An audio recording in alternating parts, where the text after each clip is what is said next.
Only those confidential information I can stop him from using. I cannot stop him from using the skills that he learned. My name is Liaw. I'm an employment lawyer and a principal at Liaw Chambers.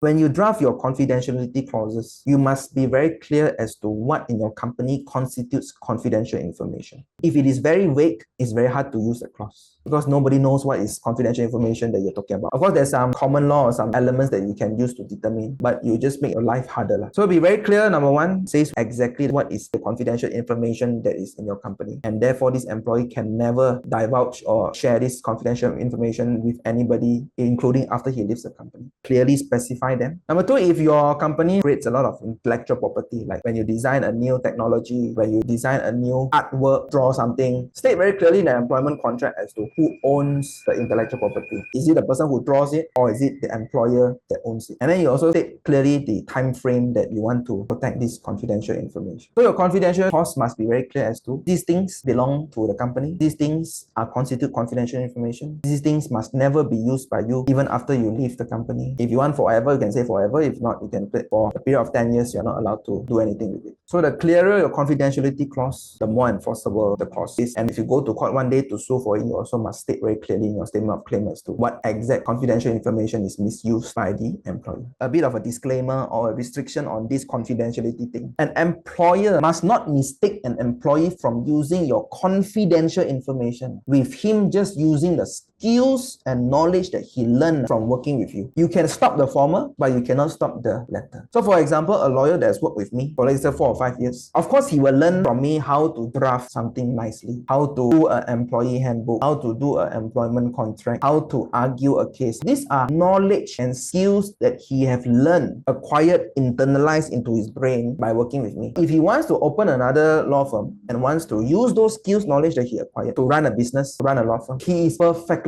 fine to do it. I cannot stop him from doing it. I can only stop him when he used the confidential information of my company. For example, he take my client list and he go and contact these clients. For example, he takes some intellectual property, something that we created, and use it for his own. Only those confidential information I can stop him from using. I cannot stop him from using the skills that he learned. Legal profession, maybe not the best example, but let's say software coder or software engineer. He learns how to code from working with you. You cannot stop him from creating another software using his coding skills that he learned from you. But what he cannot use is to use your technology or source code or whatever to produce his product or steal your product, intellectual property, technology, and sell it in his company. So that is the thing that we need to distinguish. The court interferes for the purpose of protection is where use is made, not of the skill which the man may have acquired, but the secrets of the trade or profession which he had no right to reveal to anyone else. Matters which depend to some extent on good faith.